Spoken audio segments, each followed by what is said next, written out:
हरे राम राम राम हरे हरे, हरे कृष्णा कृष्ण कृष्ण हरे हरे, हरे राम राम राम हरे हरे, हरे कृष्णा कृष्ण कृष्ण हरे हरे। रामचरितमानस भाग 195 195 मानस ज्ञान के अंतर्गत हम चल रहे हैं और प्रभु की ये असीम अनुकंपा है जो भगवान की चर्चा करने कराने में उनकी कृपा से ही सब काम हो रहा है और करते हैं वही मेरा नाम हो रहा है। अब हम चर्चा करेंगे कि दैवी संपदा क्या होती है, संतों की संपदा क्या होती है, भक्तों की संपदा क्या होती है।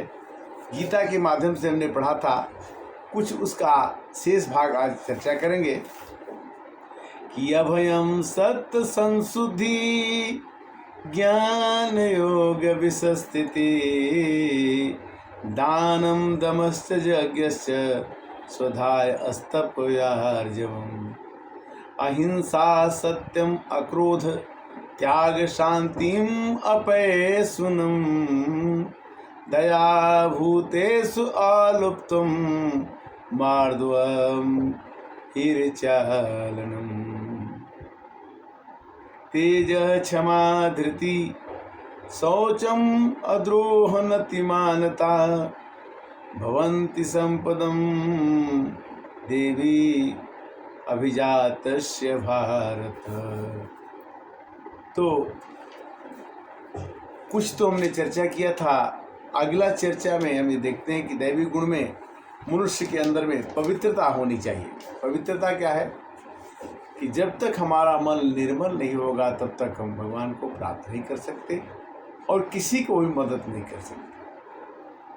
रामचरितमानस की चौपाई होती है क्या, सुंदरकांड की है कि निर्मल मन जन सो मोहि पावा मोहि कपट छल छिद्र न भावा।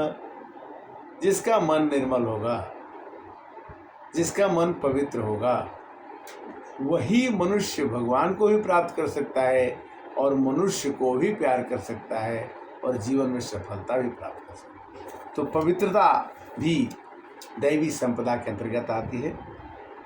ईर्ष्या, पवित्रता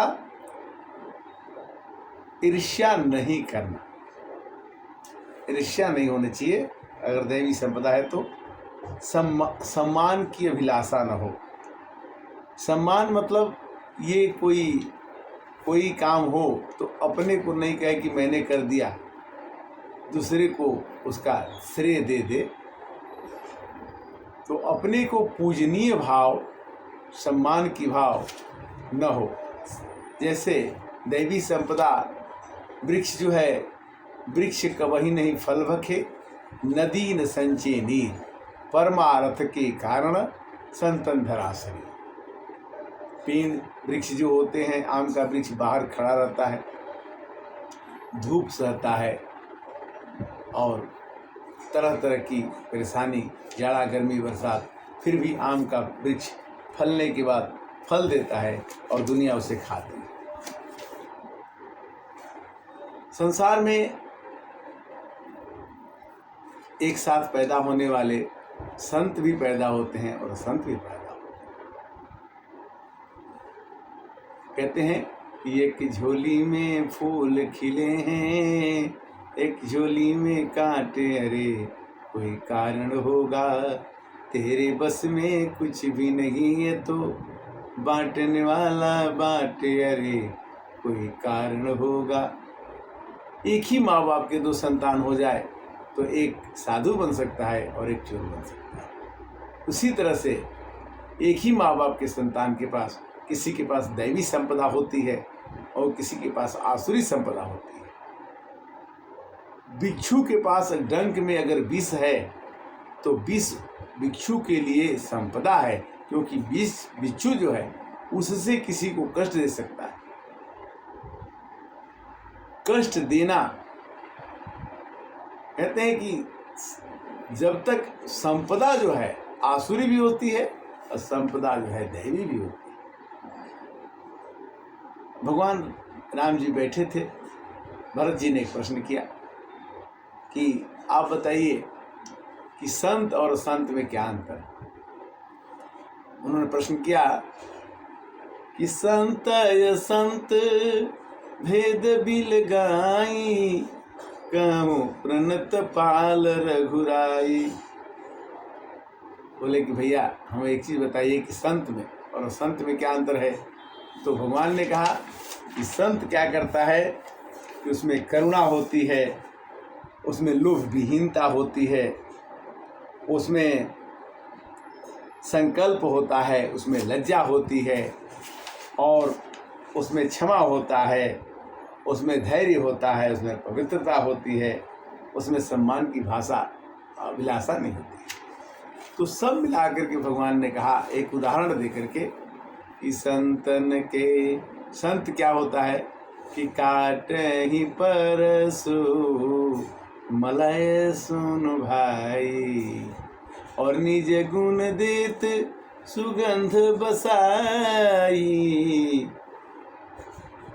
कहते हैं भगवान राम कि चंदन का पेड़ को समझो कि संत है और कुल्हाड़ी को समझो कि असंत है। असंत अपनी संपदा से, अपने गुण से, अपने कुल्हाड़ी रूपी धार से संत रूपी संपदा, संत रूपी चंदन के पेड़ को काटता है और संत गिर जाता है। दैवी संपदा वाले में लज्जा होती है, सहिष्णुता होती है, और भगवान ने ये भी कह दिया है कि जिसको मैं मानता हूँ उसका पहले सब कुछ छीन लेता हूँ, तब मैं अपना प्रेम बरसाता हूँ, फिर उसके बाद उसे जो मांगता हो देता हूँ। भगवान का देने का तरीका अलग है। अब मनुष्य चाहता कुछ और है। मनुष्य चाहता है कि मैं आज अपना नाम कमा लूँ, भगवान नाम कमाने नहीं देते कि नाम कमाने के बाद मनुष्य को घमंड हो जाता कि मैं हो गया, मैं हो गया। किंतु इसी संसार में अगर हमारे अंदर में लज्जा भी होनी चाहिए। लज्जा का मतलब क्या है कि हम संयमित होकर के रहें। हमारे आँख, नाक, कान, मुंह, जो मन मांगे वो मत खाओ, जहाँ मन करे वहाँ मत जाओ। मतलब ऐसी जगह जाओ जो उसमें आत्मा और किसी को नुकसान हो। लज्जा भी मनुष्य का एक गुण है। संकल्प हमारे अंदर होना चाहिए कि कल से मैं अपने कुछ बुरे दुर्गुणों को छोड़ दूंगा और अच्छे गुणों को ग्रहण करूंगा। ये भी एक दैविक गुण है। संकल्प, मनुष्य संकल्प होना चाहिए। मनुष्य के अंदर में तेज घोरा होना चाहिए कि जब वो काम करे तो उसके काम में इतनी आकर्षण हो कि लोग कहें कि हाँ ये काम तो फलाने ने, ये उन्होंने ही किया हो। तो कहने का मतलब है कि संत की संपदा दैवी संपदा होती है, और संत की संपदा दैवी संपदा का मतलब हम इस संसार में कलेक्शन के लिए, संग्रह के लिए आए। तो हम अगर बुरे गुणों को ग्रहण करके अपने पास रखेंगे तो गुण के गाहक सहस नर, बिनु गुण लहे न कोई। गुण वाले को तो सभी पूछते हैं और जिसके पास गुण नहीं उसको कौन पूछता है। तो कहते हैं कि भगवान राम में के पास कितनी सजनता थी। पिता ने कहा कि तुम्हें जंगल में जाना है, उन्होंने कहा कि ठीक है चले जाएंगे। उन्होंने जटाऊ पर करुणा दिखाई, गिद्ध नीचे गिरा है, गिद्ध को लोग छूते नहीं है। भगवान ने पूछा कि आप कौन है। जटाऊ ने कहा कि मैं सीता जी को बचा रहा था तो मेरे को रावण ने कहा, तो इसलिए उनको करुणा निधान, करुणा निधान रौरा जगत के दाता हैं। भगवान करुणा के निधान है, करुणा वरुणालय है। भगवान को कभी लोभ नहीं, लोभ विहीनता। जो मनुष्य लोभ से हीन होगा उसी के पास प्रभु की अमिट कृपा होगी। लोभ क्या है कि आज मेरे पास ये हो जाए तो कल वो हो जाए। तो इसी उधेड़ बुन में, इसी संकल्पना में, इसी परिकल्पना में हम अपने को ज़्यादा समय गुजार देते हैं। भगवान कहते हैं कि सुबह शाम दोपहर जितना भी समय तुमको मिल जाए मेरे नाम का स्मरण करो। मेरे नाम का स्मरण करने का मतलब क्या है कि मिलहीन रघुपति बिनु अनुरागे, किए जूप जप तप मख भागे, मिलहीन रघुपति। दैविक गुणों को प्राप्त करने के लिए बरियाई जैसे बच्चे को दूध पिलाया जाता है तो बच्चा खेलने लगता है, उसी तरह से बलात्कार जबरदस्ती हमें भगवान के नाम के गुणों का वर्णन करना चाहिए, नाम के कथा को कहना चाहिए, सुनना चाहिए, सुनाना चाहिए। क्योंकि जब तक है जिंदगी फुर्सत न होगा काम से, और एक समय ऐसा निकालो प्रेम कर लो राम से। आपको एक समय निकालना ही पड़ेगा। भगवान कहते हैं कि मैं तुम्हारे हृदय पटल में निवास करता हूँ और बिना तुम मेरे रह नहीं सकते। मोको कहाँ ढूंढो रे बंदे, मैं तो तेरे पास में। ना मैं मंदिर ना मैं मस्जिद ना काबा कैलाश में, मोको कहाँ ढूंढो रे बंदे, मैं तो तेरे पास में। भक्त ने पूछा कहाँ हो? भगवान ने कहा कि मैं तो तेरे श्वासों के श्वास में। भगवान ने कहा कि जब तुम सांस अंदर लेते हो तो मैं अंदर चला जाता हूँ, और जब तुमने सांस को बाहर छोड़ दिया तो मैं बाहर चला जाता हूँ। किंतु बिना सांस के तुम रह जाओ तो मेरे को बता देना।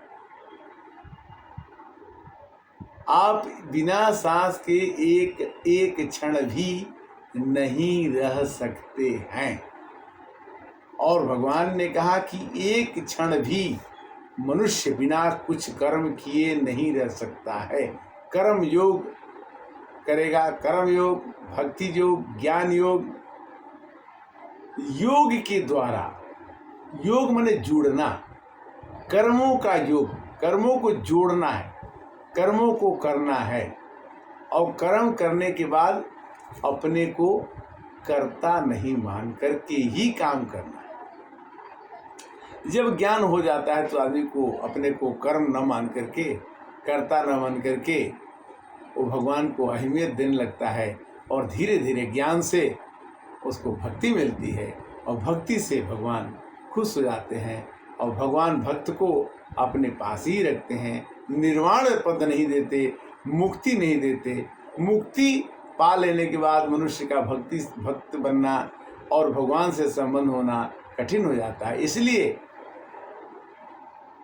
भक्ति स्वतंत्र सकल गुण खानी, और बिनु सत्संग न पावहि प्राणी।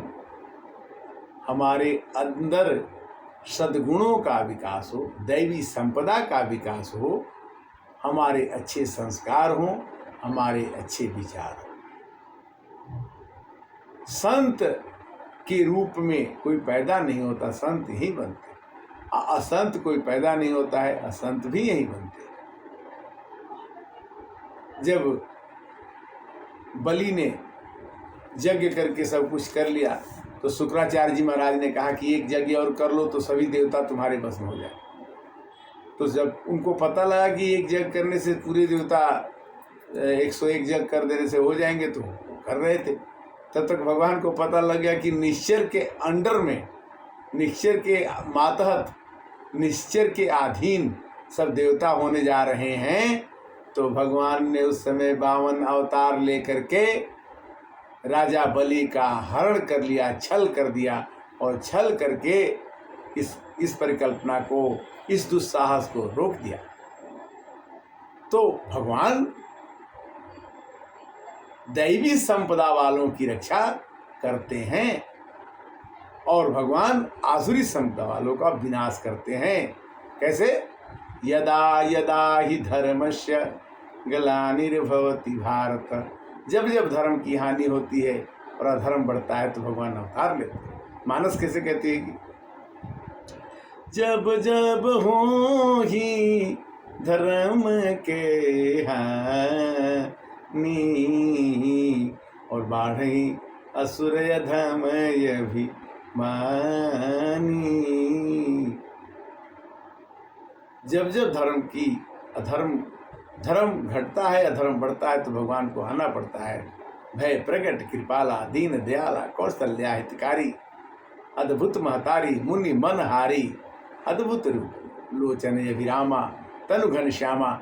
हर एक मनुष्य के अंदर मनुष्य जब जन्म लेता है, भगवान का अंश बन करके अवतार लेता है, तो उसे भगवान के कर्मों का अनुसरण कर करके संसार को, समाज को एक ऐसी दिशा निर्देशित करना चाहिए, उसमें आगे बढ़ना चाहिए, बढ़ाना चाहिए, जिससे कि समाज पुरस्कृत हो करके सबको सुंदर, सब ही सुलभ, सब दिन सब देशा।